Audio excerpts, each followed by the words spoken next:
বাঙালি হেসেলের আমি কবিতা। আজকে আমরা রান্না করব গরমের দিনে খুব উপাদেয় একটি মাছের ঝোল, জ্যান্ত চারাপোনা বাটা দিয়ে আর গরমের দিনের সবজি ঝিঙে কুমড়ো এই সামান্য উপকরণ দিয়ে খুব সুস্বাদু একটি গরমের জন্যে পাতলা ঝোল আমরা রান্না করব। কড়াইতে তেল দিয়ে খুব ভালো করে গরম করে নিয়ে আঁচটা মাঝারি আঁচে দিয়ে দিয়েছি। এবার মাছগুলো হালকা করে ভেজে তুলব।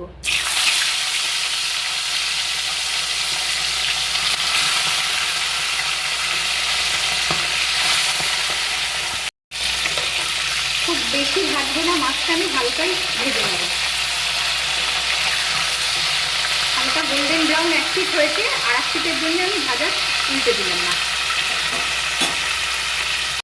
এরকম হালকা করে মাছ আমি ভেজে নিয়েছি।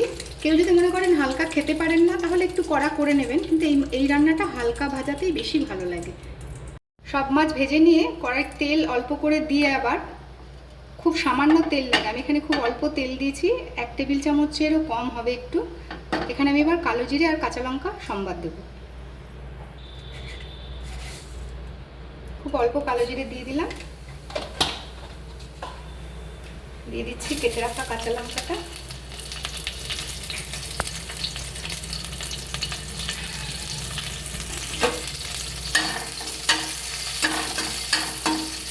কয়েক সেকেন্ড সুন্দর গন্ধ বেরোলে এবার সবজিটা দিয়ে দিচ্ছি।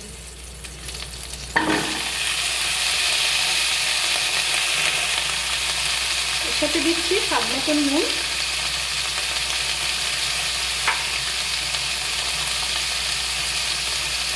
হলুদ।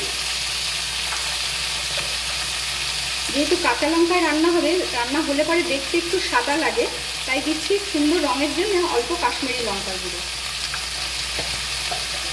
কেউ কাঁচা লঙ্কা চেরার বদলে বাটাও দিতে পারেন।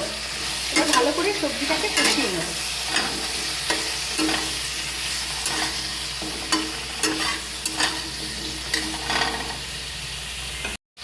মশলা দিয়ে সবজিটা কষানোর পর সুন্দর তেল ছেড়ে দিয়েছে।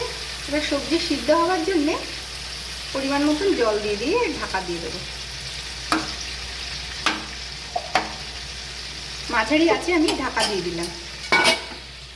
কিছুক্ষণ পর আমি ঢাকনাটা খুলছি।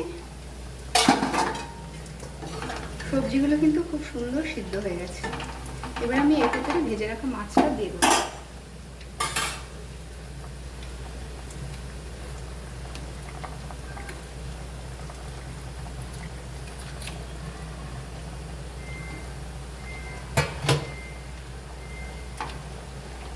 মাছটা ভেজে রাখা যেহেতু, সেজন্য ভালো করে ফুটতে দিতে হবে, যাতে মাছের ভেতরে ঝোলটা ঢোকে, রসটা ঢুকে মাছটা আরও সুন্দর নরম হয়।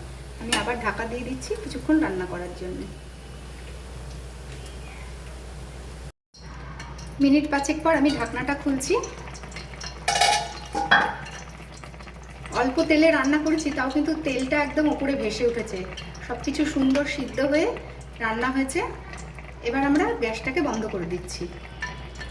আমাদের আজকের রেসিপি জ্যান্ত মাছ চারাপোনা বাটা দিয়ে গরমের সবজি দিয়ে ঝোল তৈরি। বাচ্চা থেকে বাড়ির বয়স্ক, অসুস্থ সবার জন্য এই রান্নাটা খুব উপাদেয়।